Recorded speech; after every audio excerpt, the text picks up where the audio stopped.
Hi, my name's Stephen Hand from Archery Supplies. Today I want to talk about Andy. Andy's a homeless archer. You're going, what's this got to do with archery? Anyway, Andy phones me up on Saturday and he wants to buy a bow. And he said, Stephen, I've been saving all year to buy this bow. He said, I live out of my car. And he said, I've been saving up all year and I want to make sure I don't have a fixed address, so I've got to send it to a PO box. So I've sent it Fastway. I'm just ringing up to make sure that's okay. I'm like, sure, but it can't go Fastway. It's going to go Australia Post.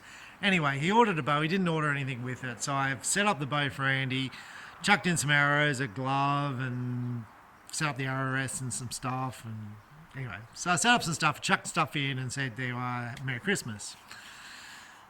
I got thinking about Andy. Now, I actually have a lot of homeless people who like archery and they like shooting bows and arrows. And I always kind of consider how they do it. Like, they've got to keep their bow in their car and keep a target. Do they use cardboard boxes stuffed with plastic? Do they keep cardboard boxes stuffed with clothes, material? Like, how's this working, right? So I've always kind of found this interesting.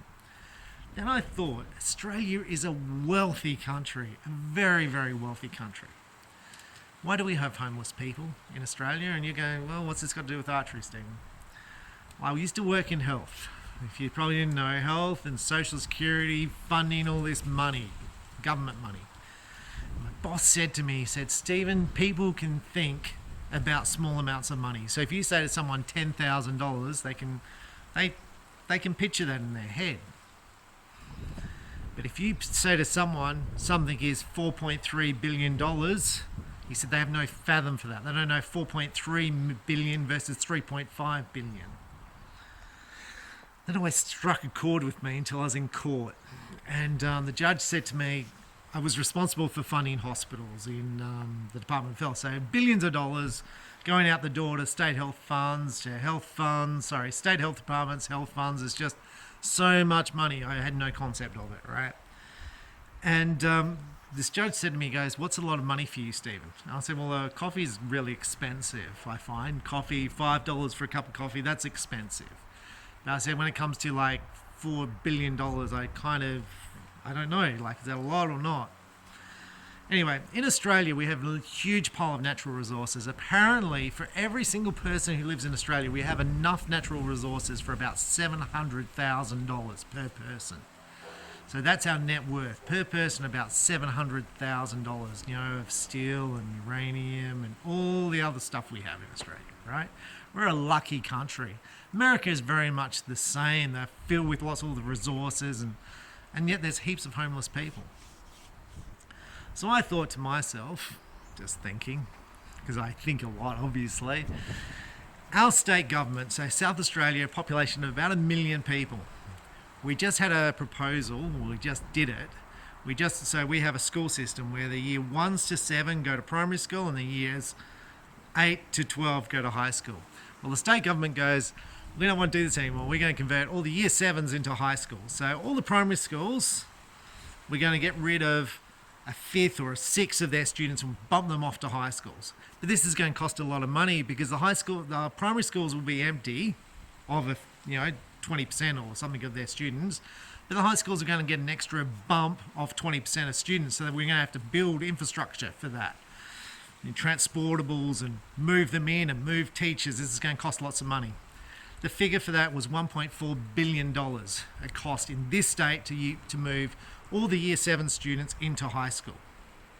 Now I say to myself, because I used to do this sort of stuff my job's in the department, what do we get for $1.4 billion? Like, is education going to be better? Are those kids going to get a better education? Are we going to get better outcomes for our education system? I'm sounding like a politician right now. Anyway, I come from Canberra, part of all the politics and that sort of stuff, and we had these systems. We had both systems where kids went right through.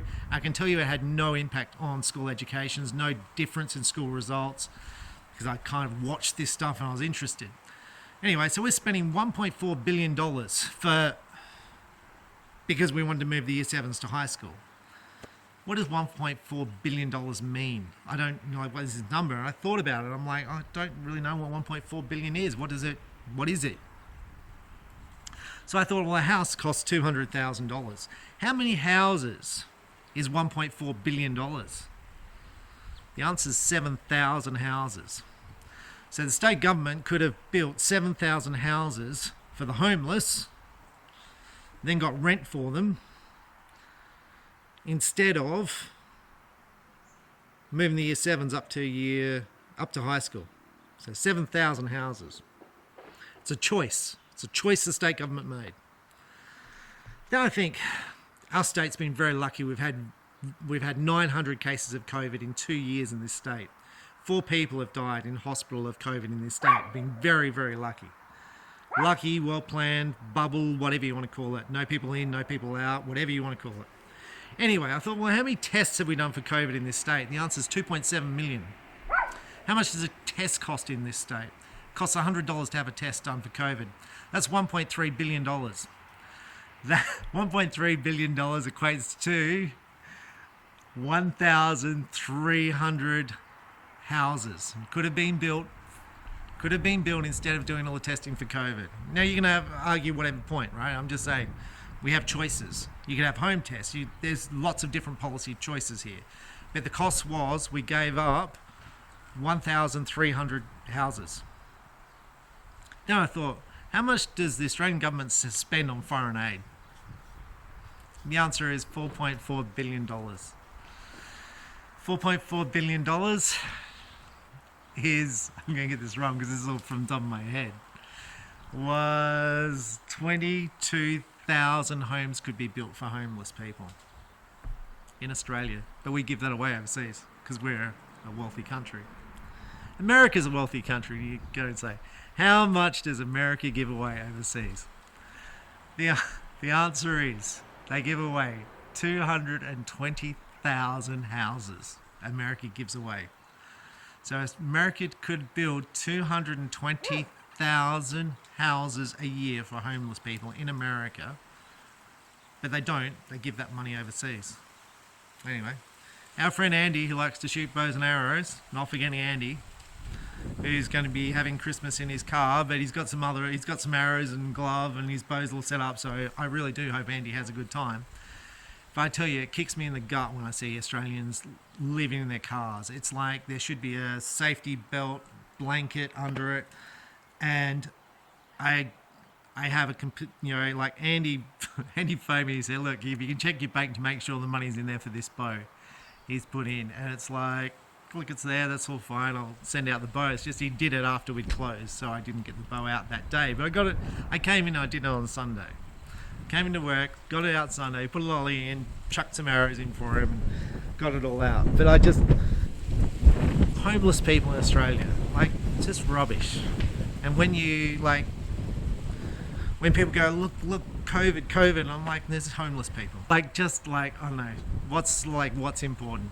Anyway, lots of homeless people shoot bows and arrows, and lots of different people shoot bows and arrows.